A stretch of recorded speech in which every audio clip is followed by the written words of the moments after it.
CPM Santhanpara party ഓഫീസിന്റെ അനധികൃത സംരക്ഷണ ഭിത്തി ഇപ്പോൾ പൊളിച്ചു നീക്കിയിട്ടുണ്ട്. റവന്യൂ വകുപ്പിന്റെ കണ്ടെത്തലിന് പിന്നാലെ CPM പ്രവർത്തകർ തന്നെയാണ് ഭിത്തി പൊളിച്ചു മാറ്റിയത്. കെട്ടിടത്തിന് NOC നിഷേധിക്കാനുള്ള കാരണങ്ങളിലൊന്ന് റോഡ് പുറമ്പോക്ക് കയ്യേറിയുള്ള മതിൽ നിർമ്മാണമായിരുന്നു. ജയൻ എസ് രാജു ചേരുന്നു നമുക്കൊപ്പം. ജയൻ, കഴിഞ്ഞ ദിവസം ഈ സ്ഥലത്ത് പാർട്ടി ഓഫീസ് നിർമ്മാണത്തിന്റെ പേര് പറഞ്ഞിട്ട് NOCക്ക് വേണ്ടി അപേക്ഷിച്ചിരുന്നു. അത് ജില്ലാ കളക്ടർ നിഷേധിക്കുകയും ഒക്കെ ചെയ്തതാണ്. ഇതിന് പിന്നാലെയാണോ ഇപ്പോൾ ഈ ഒരു സംഭവം, ഈ സംരക്ഷണ ഭിത്തി പൊളിച്ചു മാറ്റിയത്? എപ്പോഴായിരുന്നു ഈ ഒരു സംഭവം ഉണ്ടായത്?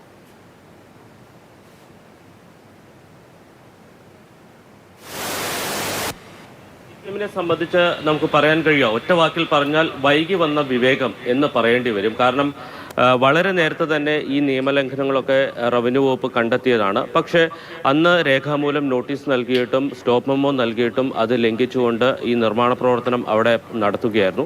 ഏറ്റവും ഒടുവിൽ ഹൈക്കോടതി ഇടപെടുകയും ജില്ലാ കളക്ടർ ഈ കെട്ടിടത്തിനുള്ള NOC നിഷേധിക്കുകയും ചെയ്തു. ഇതിനെ തുടർന്നാണ് ഇപ്പോൾ CPM ഈ റോഡ് പുറമ്പോക്ക് കയ്യേറിയ ഭാഗം പൊളിച്ചു മാറ്റിയിരിക്കുന്നത്. താലൂക്ക് സർവേയർ എത്തി എത്രത്തോളം ഭാഗം പുറമ്പോക്കുണ്ട് എന്ന് കാണിച്ചതനുസരിച്ച് CPM പ്രവർത്തകർ തന്നെയാണ് ഈ ഭാഗം പൊളിച്ചു നീക്കിയിരിക്കുന്നത്. ഇതൊരു NOC കിട്ടുന്നതിന് വേണ്ടിയിട്ടുള്ള ഒരു നടപടിയുടെ ഭാഗം കൂടിയാണ്. ഇനിയിപ്പോൾ ഈ കാര്യം, അതായത് NOC നിഷേധിക്കുന്നതിനുള്ള ഒരു കാരണമായി ചൂണ്ടിക്കാട്ടിയിരുന്നത് ഈ റോഡ് പുറമ്പോക്ക് കയ്യേറി എന്നുള്ളതായിരുന്നു.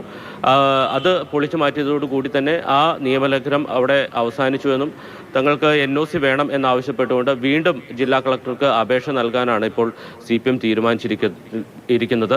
എന്നിട്ടും NOC നൽകിയില്ലെങ്കിൽ അത് ഹൈക്കോടതിയെ അറിയിക്കാനും ഹൈക്കോടതിയിലേക്ക് ആ കേസുമായി പോകാനുമാണ് തീരുമാനം. അതിൻ്റെ ഭാഗമായിട്ടാണ് ഇപ്പോൾ CPM ഇപ്പോൾ പുറമ്പോക്ക് ഭൂമിയിൽ നിർമ്മിച്ച ആ മതിൽ, സംരക്ഷണ ഭിത്തി പൊളിച്ചു നീക്കിയിരിക്കുന്നത്. ഇതുകൊണ്ട് മാത്രം ഈ കെട്ടിടവുമായി ബന്ധപ്പെട്ട നിയമലംഘനങ്ങൾ അവസാനിക്കുന്നില്ല. ഒന്ന്, റവന്യൂ വകുപ്പിൻ്റെ അനുമതി ഇല്ലാതെയാണ് കെട്ടിടം നിർമ്മിച്ചത്. സ്റ്റോപ്പ് മെമ്മോ വയലേഷനുണ്ട്. അതോടൊപ്പം തന്നെ പട്ടയമില്ലാത്ത ഭൂമി കൂടി ഇതിനകത്ത് ഉൾപ്പെടുന്നു എന്നുള്ളതുണ്ട്.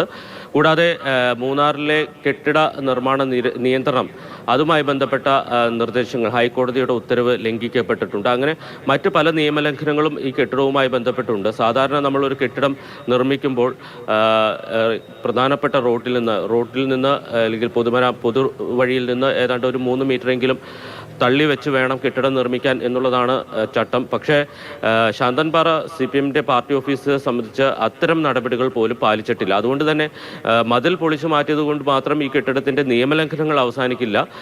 എന്തായാലും ഒരു നിയമലംഘനം അവിടെ പരിഹരിക്കപ്പെട്ടു എന്നുള്ളത് മാത്രമാണ് ഉണ്ടായിരിക്കുന്നത്. ജെയിൻ, ഇതിപ്പോ ഈ സംരക്ഷണ ഭിത്തി പൊളിച്ചു മാറ്റിയത് എന്നായിരുന്നു എപ്പോഴായിരുന്നു ഈ സംഭവം നടന്നത്? ഇന്നലെ വൈകിട്ടാണ് CPM ഈ സംരക്ഷണ ഭിത്തി പൊളിച്ചു മാറ്റിയത്. കഴിഞ്ഞ ദിവസം ജില്ലാ കളക്ടർ NOC നിഷേധിച്ചിരുന്നു. അന്ന് NOC നിഷേധിക്കുന്നതിനായി ചൂണ്ടിക്കാട്ടിയതിൽ ഒരു കാരണം റോഡ് പുറമ്പോക്ക് കയ്യേറിയാണ് ഈ കെട്ടിടം പണിതിട്ട് ഉള്ളത് എന്നുള്ളതായിരുന്നു. അതിൻ്റെ ഭാഗമായിട്ടാണ് ഇന്നലെ വൈകിട്ട് താലൂക്ക് സർവേയർ എത്തി അവിടെ എത്രത്തോളം ഭാഗമാണ് ഇത് പൊളിച്ചും അല്ലെങ്കിൽ റോഡ് പുറമ്പോക്കുള്ളത് എന്ന് ചൂണ്ടിക്കാട്ടുകയും അതനുസരിച്ച് CPM പ്രവർത്തകർ ആ റോഡിൻ്റെ ഇരുവശത്തുമുള്ള മതിൽ, സംരക്ഷണ മതിൽ പൊളിച്ചു നീക്കുകയുമാണ് ചെയ്തത്. ഇപ്പോൾ ഈ കെട്ടിടത്തിന് പ്രവർത്തനാനുമതിയില്ല. ഈ കെട്ടിടത്തിൽ യാതൊരു പ്രവർത്തനവും പാടില്ലെന്ന് ഹൈക്കോടതി തന്നെ ഉത്തരവിട്ടിട്ടുണ്ട്. നമുക്കറിയാം, ഇതുമായി ബന്ധപ്പെട്ട് മാതൃഭൂമി ന്യൂസ് നൽകിയ വാർത്തയെ തുടർന്നാണ് ഹൈക്കോടതി ഈ വിഷയത്തിൽ ഇടപെടുന്നതും ഈ കെട്ടിടം മാത്രമല്ല CPMന്റെ ശാന്തൻപാറ, അതോടൊപ്പം തന്നെ ബൈസൺ വാലി, 20 ഏക്കർ എന്നീ 3 പാർട്ടി ഓഫീസുകളുണ്ട്. ആ പാർട്ടി ഓഫീസുകളുടെ പ്രവർത്തനം നിർത്തിവെക്കണമെന്ന് ആവശ്യപ്പെട്ടിരിക്കുന്നത്, ഉത്തരവിട്ടിരിക്കുന്നത്. ഈ കെട്ടിടത്തിൽ യാതൊരു